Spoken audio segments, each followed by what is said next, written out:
Comme chacun se doit de le savoir, les bonbons sont, depuis la loi 932 de décembre 2087, prohibés dans notre société. En effet, les sucreries qui n'étaient considérées au départ que comme de simples aliments ne déclenchent maintenant plus que dégoût et mépris. En tout cas, c'est ce que le gouvernement voudrait nous faire croire. En effet, l'interdiction de ces substances a provoqué, dès le moment où elle était mise en place, un commerce illégal de celles-ci. Nombreux sont ceux qui ont souffert de problèmes de santé après en avoir ingéré, mais également ceux qui vantent leur mérite et souhaiteraient qu'elles soient légalisées à nouveau. Pourquoi a-t-on interdit les bonbons en premier lieu? Nous cacherait-on la vérité? Tout ce que l'on croit être vrai serait-il en fait un gigantesque mensonge? Dans ce reportage, plongez avec nous dans le monde interdit mais passionnant du sucre industriel, de ses pour, de ses contre et du débat qui fait rage entre deux opinions partagées.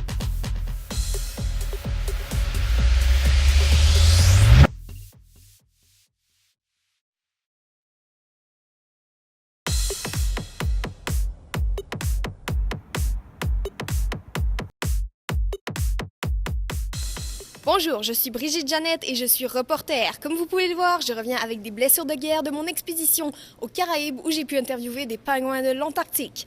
Dans cette émission, nous tenterons de découvrir plus en détail le monde des bonbons illégaux, de leur univers et je vais tenter de m'infiltrer dans un réseau illégal de vente de sucreries. Oh my god, j'ai hâte! Mais d'abord, on va voir les spécialistes.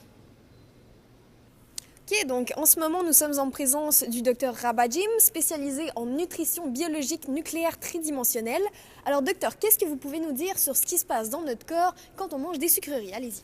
Alors oui, c'est-à-dire qu'au fait que la dite sucrerie passe dans le gosier, ça fait un effet sur le cerveau comme l'yin et le yang, tout comme l'énergie du chakra de son karma. Ce sucre va alors tourner autour du cerveau parce qu'il aime être en état d'orbitation, ce qui peut causer des dommages irréversibles. C'est-à-dire qu'en fait, si une personne en prend un peu trop, il va se mettre à gigoter dans tous les sens, comme nous avons par exemple l'exemple d'un enfant qui en avait consommé un peu trop et est tombé dans sa poussette parce qu'il s'est mis à bouger trop. Alors vous pensez que les bonbons devraient rester illégaux? En fait, je crois qu'on a bien le droit de se poser la question. Voulons-nous d'une société calme et réfléchie ou d'une société énervée qui gigote tout le temps?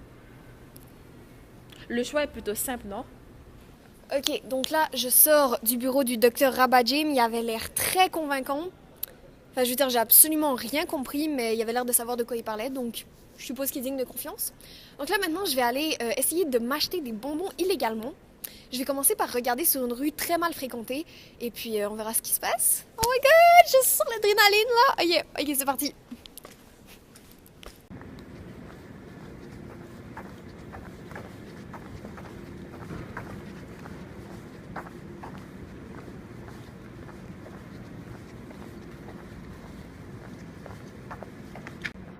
Excusez-moi, est-ce que vous sauriez où je pourrais me procurer des médicaments contre la somnolence? Non. Ah, ok, bon, ben merci quand même, bonne journée. Excusez-moi, est-ce que vous savez où je pourrais me procurer des médicaments contre la somnolence? Oui. Vraiment? J'en ai même sur moi si tu veux. Ça va pas être cheap par contre. Ah, ben faites voir, on va bien voir. Ah ouais! Ah, votre fresse, ta galère, quand même, vous rigolez pas, vous. Ça va faire 1400 $, ok? Oh, ok, carrément, ouais, vous êtes comme ça, vous. Ouais, ok.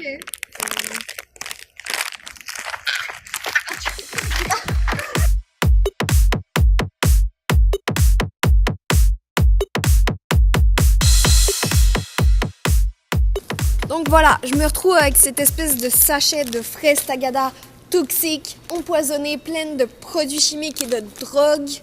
Ou en tout cas, c'est ce que le gouvernement voudrait nous faire croire. En tout cas, je pense que pour l'instant, j'ai réussi à prouver comment c'est facile de se procurer de cette substance illicite en seulement quelques minutes. Donc je vais tout de suite aller porter ça à la police avant de me faire arrêter.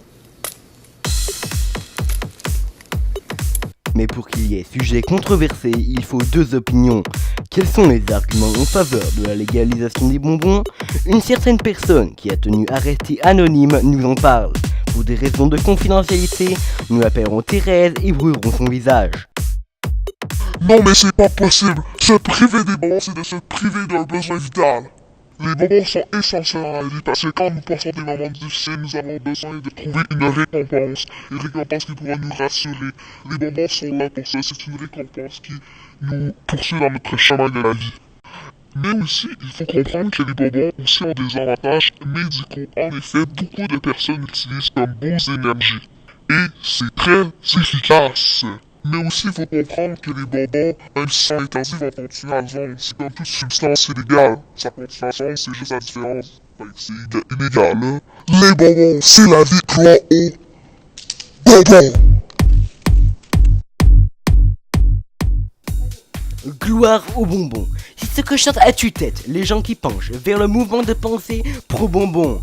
Maintenant, c'est à vous de vous poser la question. Les bonbons sont-ils réellement si dangereux? Le gouvernement a-t-il bien fait de les prohiber?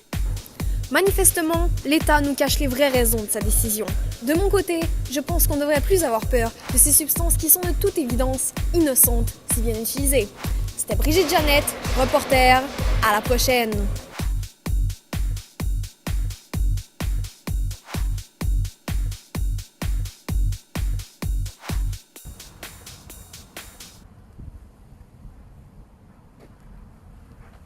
Où est-ce qu'elle est? Brigitte! Brigitte! Brigitte!